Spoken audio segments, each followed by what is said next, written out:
Communication. Synthesizer. Nice to meet you. Oh, hello. Hello. In this short presentation, I would like to introduce the topic of speech synthesis. The slides are in German. However, I am holding this talk in English because I am a native English-speaking speech synthesizer. In fact, I am the standard Apple iOS 13 reader. First, an overview. After some use cases, definitions, and historical background, I will touch on the challenges involved in transforming written thoughts to speech. Then, I will describe the basic architecture of various systems and compare methods. The talk will conclude with ideas on infusing artificial speech with emotion and a singing voice emulation culled from the internet. What is speech synthesis? Essentially, it is the imitation of natural speech by artificial means. It requires a functional model of the human voice organ, be it mechanical, analog, or digital. Target groups include blind people, who can have a text read out to them, or people with a speech impediment, who can learn to express themselves through an artificial voice. Other speech applications are for situations in which full visual acuteness is required of the able-bodied human, such as when simultaneously driving a car and navigating. In addition, speech synthesis and recognition are increasingly employed in human-robot interactions, as infotainment, and as art. We have become accustomed to hearing a computer voice when we call up a helpline, when we listen to announcements in public spaces, or interact with our personal digital assistants, home automation, media, and navigation devices. We also increasingly make use of speech synthesis for e-learning, in automated simultaneous translation, and in dialogue systems that do not require a display device. Ultimately, we as customers and consumers are the judge of how successful a particular implementation is. At this point, I want to distinguish between text-to-speech, or TTS, and concept-to-speech, or CTS. The former type of system is used when precomposed text, usually originated by humans, is the input. A TTS system needs to apply correct pronunciation and enunciation to the script. Traditionally, this requires a two-step approach. The linguistic meaning of the input text is interpreted before it is rendered by a synthetic voice. Naturally, the result significantly depends on the weakest link in the component chain. Errors early in the pipeline ripple through the system uncorrected and are amplified, usually making them easy for a native speaker to detect. In contrast, a concept-to-speech, or CTS system directly triggers a pre-recorded voice signal based on a generation component that selects the expression based on semantic, pragmatic, and discourse-based knowledge. This approach has traditionally been employed in information systems for acoustic feedback, or as the output component of an automatic program. In such cases, errors can initially be hard to detect based on the acoustic signature even when the phrase memory is actually quite limited. A few words on the historic development of speech synthesis. In 1003, Gerbert Aurillac built a bronze talking head that could respond with yes or no to a question. After a gap of several centuries, Christian Katzenstein built the first artificial speech organ in 1779. Only a few years later, Wolfgang von Kempelen built a similar device, albeit of different mechanical construction. In the 1930s, Bell Labs of the US developed the keyboard-controlled vocoder, i.e. a device that emulates the human voice electronically. In the 1950s they presented the first true speech synthesizer, based on an IBM 704 computer. Here we see the mechanical implementation of a modern voice organ, presented in 2011 by Professor Sawada, at Waseda University in Tokyo, Japan. We see the articulated mouth tract and imitation of a nose. Air is supplied by means of a blower. Using artificial intelligence, the device can learn to imitate sounds previously unknown to it. However, the absence of teeth limits the range of expression to vowel sounds. Let us turn to the principal challenges of speech synthesis. First, verbal and written forms of expression share a common intent, to convey information. However, we write differently from how we speak. Human dialogue is spontaneous, betrayed by emotions, tends to jump and have omissions. We use body language which our partners interpret and mirror back, interactively influencing the natural flow of a conversation. Here is a German example of this, together with the linear representation of the acoustic signal based on fundamental frequency against time. Der Mai ist ja noch ein, hat ja noch ein bisschen Zeit und, denke, das werden April vorsehen sollten. And here is an example of a written German sentence, Theresa May konnte für den Sog Brexit im Parlament keine Mehrheit gewinnen, trotz der Volksabstimmung vom 23.6.2016 in der 51,9% der Waller für den Austritt Großbritanniens aus der EU stimmten. Truth be told, as in the footnote to the graphic, only 37.4% of those eligible chose to vote in the referendum. Moreover, fundamental constitutional changes usually require a 2/3, and not just a simple majority, at least in Parliament. Now for some other common challenges. Take the English sentence, the nights that we met you were awful. It is evident from the presentation of the sentence on the page that we are talking about a bad lover. Without the visual rendering, we might have misunderstood that it was just the weather that was awful whenever they met. Another example, he makes a record of everything they record. Are we talking about an artist who insists on vinyl, or a conscientious person taking notes? In this case, the pronunciation is non-consequential. But not here, she became number as she waited in room number 101. Clearly, number as a feeling, is pronounced differently from the mathematical figure. We can ask questions to ascertain whether the prerequisites for effective machine communication are in place. Questions such as, do we have sufficient contextual information for the correct lingual rendering of the statement? And, what is the appropriate choice of words, given the relationship between speaker and addressee? And, what are the listener's expectations towards the sound of the synthetic human voice? A key challenge in natural language processing is the severely skewed probability distribution for the occurrence of words in sentences, as well as of syllables or morphemes in a word. A limited number feature often, or even very often, but there is also a high probability that a particular, rare one occurs. So, unfortunately, we require quite a large lexicon to include the many rare occurrences, in order to sound intelligent. A phonetic lexicon includes the means to convert from grapheme to phoneme.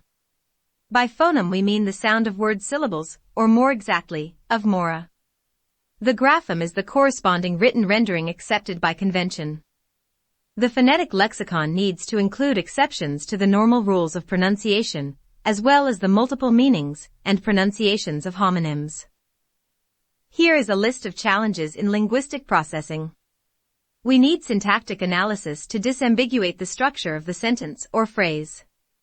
We need a means to interpret abbreviations, numbers, mathematical formulae, various data expressions, given names, etc.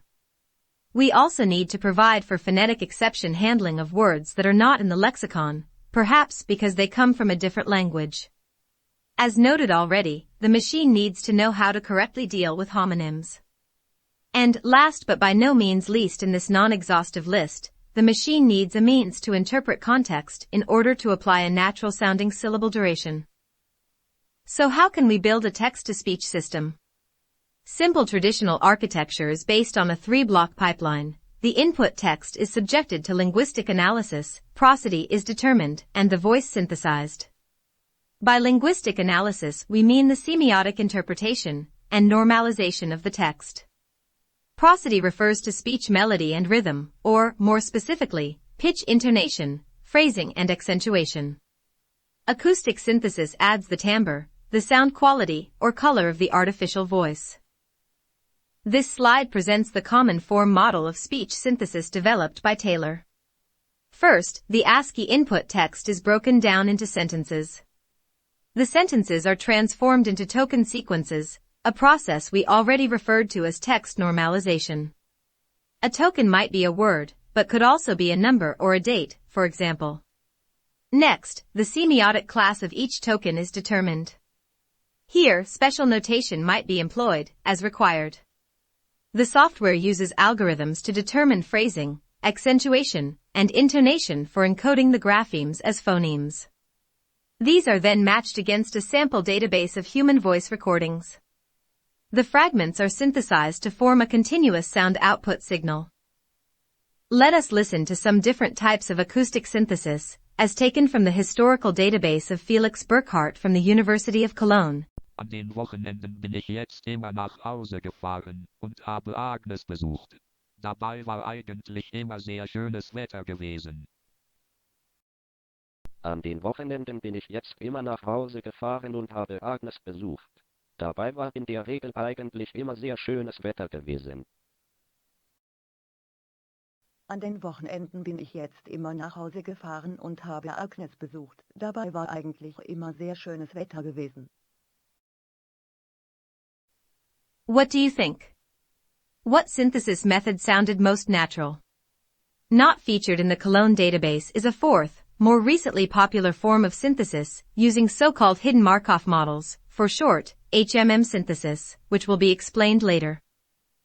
I also skipped over articulative synthesis. There is an inspiring TED Talk that explains the medical applications of articulative synthesis for digitally modeling the sound of the human voice tract based solely on explicitly measurable physical parameters. People who have lost the ability to speak can in this way regain an anatomically correct individual electronic voice. The starting point for electronic speech synthesis is the analysis of samples of natural human speech. Here we see an example of how a sentence might be chunked, or cut into phonemes, and matched against morphemes. We see several representations versus time, an oscillogram of amplitude, or sound energy, a spectrogram of the frequency distribution, and a decoding of the fundamental pitch track. This second slide provides insight into how phonemes can be uniquely detected and synthesized. Essentially, disambiguation requires analysis of the relative pitch and amplitude of the first, second and third formants over the fundamental pitch. The left graph gives an idea of the natural variability of first and second formant pitch for just a few phoneme transcriptions, a key challenge in speech synthesis using this method. What are the pros and cons of various synthesis techniques? We have already seen that formant synthesis is an additive method based on an acoustic model. Since fundamental pitch, amplitude and voicing are separately modulated, intonation, and thus emotions can be programmed. Formant synthesis is economical in terms of memory and CPU requirements and has been traditionally used in embedded systems. Unfortunately, whilst pronunciation is exact and suffers no sonic glitches, this synthesis method results in an unnatural sounding, metallic robot voice. Diphone synthesis uses building blocks of speech that begin in the middle of one phoneme and end in the middle of the next phoneme. Hence, diphones include the transition between two sounds. A speech database for the German language based on diphone synthesis requires approximately 2,500 diphones. Exactly one example of each diphone is stored to ensure a unique match. Prosody is applied to the diphones by means of digital signal processing, or DSP for short. Whilst the memory requirements of this technique are modest, and the standard database is freely available, diphone synthesis suffers from sonic glitches whilst still sounding robotic. Unit selection synthesis is a more memory-intensive form of speech synthesis. It is based on a large database of segmented speech recordings that have been force-aligned and indexed against acoustic parameters such as pitch, sound length, position in a syllable and neighboring phonemes. The program dynamically selects the most appropriate unit sample based on weighted decision tree algorithms, with error correction, to minimize unnatural selections. The advantages of this type of synthesis are its good sound quality with minimal DSP. The database can be tuned for specific applications to maximize realism. Now let's briefly look at a different approach based on a mathematical concept, the aforementioned hidden Markov model, or HMM, synthesis. Importantly, voice, melody and prosody are simultaneously determined based on statistical concepts of maximum likelihood. The downside to the quite natural-sounding voice is a higher CPU load. I said at the outset that I would conclude this talk with a brief look at how emotion can be injected into synthetic speech. This might increase people's acceptance of synthetic voices in real-world applications and have a greater effect on human behavior. We know that communication is more than just the transmission of semantic content. We betray anger, sympathy, or apathy by the tone of our voice. The appropriate acoustic correlation of emotions has been the focus of scientific study for over 75 years. But only now that we have reached a certain realism in basic voice modeling and have increased computational resources at our disposal has real progress in emotional speech emulation become a feasible proposition. We already saw that natural speech has variability and is imbued by irregularities. Situational information needs to be included and considered in the speech synthesis process. There is no such thing as neutral speech, and setting the wrong tone can lead to undesirable effects. Ideally, tone and tempo should evolve over longer text passages to keep grabbing the attention of the listener, as well as adjust with the complexity of the content. As in the case of a real human reader, a holistic understanding of the text and of the audience is needed.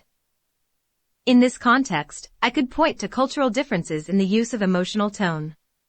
For example, the Japanese language differs from German and English by exhibiting much increased congruence of grapheme and morpheme. Japanese is essentially spoken as it is written in kana, with a far smaller number of mora and a more exacting tempo.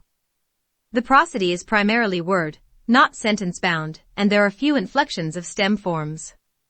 Intimacy in the Japanese language appears to be more bound to the choice of words and indeed use of pauses and omissions. Is Japanese therefore more straightforward to synthesize because one can dispense with emotional modeling? Or is emotion conveyed differently in the Japanese voice and thus needs a different technical implementation?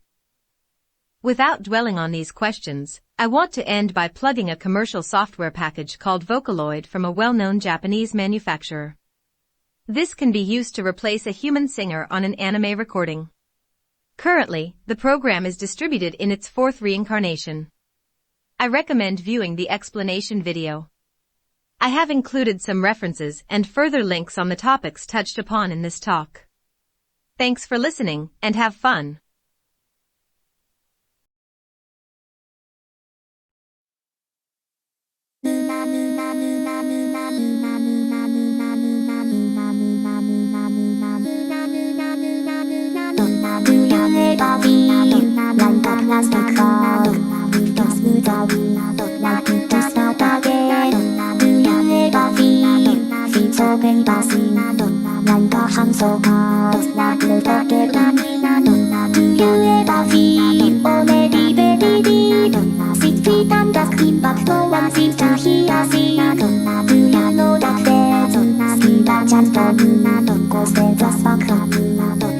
Just go down, lie,